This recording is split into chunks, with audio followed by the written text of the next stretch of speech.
महाड नगरपालिकेच्या प्रशासनाच्या दुर्लक्षितपणामुळे बालाजी मंदिर ते डोंगरी पूल नाका भाजीवाल्यांना कचऱ्यासाठी आंदण। महाड शहरातील छत्रपती शिवाजी महाराजांच्या पुतळ्यापासून हाकेच्या अंतरावर असणाऱ्या भाजीपाला विक्रेत्यांनी बालाजी मंदिर ते डोंगरी पूल हा नाला भाजीच्या कचऱ्यासाठी आंदण दिल्याचे उघड होत असतानाही महाड नगरपालिका प्रशासन बघ्याची भूमिका घेत आहे का, असा सवाल नगरपालिका क्षेत्रातील रहिवासी प्रशासनाला विचारित आहेत। महाड शहरातील मध्यवर्ती ठिकाणी असणारा छत्रपती शिवाजी महाराज चौक हा नेहमीच गजबजलेला असतो। या चौकामधील छत्रपती शिवाजी महाराज चौक, भगवानदास बेकरी पर्यंतचा चौक हा भाजी विक्रेते व फळ विक्रेत्यांनी रस्त्यावर ठाण मांडून कब्जा केला आहे। मात्र या ठिकाणी भाजी विक्रेते आणि फळ विक्रेते आपला खराब झालेला माल बालाजी मंदिर पासून डोंगरी पुलापर्यंत जाणाऱ्या नाल्यामध्ये बिनधास्तपणे टाकत असल्याने या नाल्याला कचरा कुंडीचे स्वरूप प्राप्त झाले आहे। महाड परिषदेकडून शहरातील कचरा संकलनासाठी कचरा गाड्यांची नियुक्ती करण्यात आली आहे।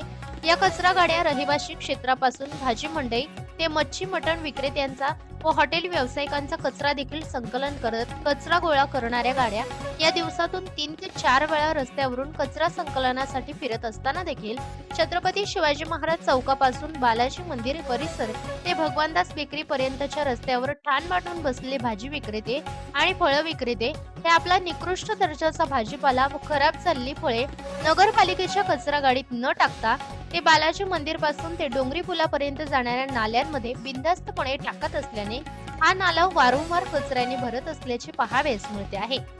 याबाबत महाड नगर परिषदेने मुख्य कार्यकारी अधिकारी धनंजय कोळेकर यांच्याशी संपर्क साधला असता ते अलिबाग येथे शासकीय कामासाठी गेले आहेत, परंतु याबाबत मी तातडीने कार्यवाही चालू करतो असे त्यांनी सांगितले। मात्र नगर परिषदेच्या कर्मचाऱ्यांची पाठ फिरताना पुन्हा जैसे ती परिस्थिती दररोज पाहावयास मिळत आहे।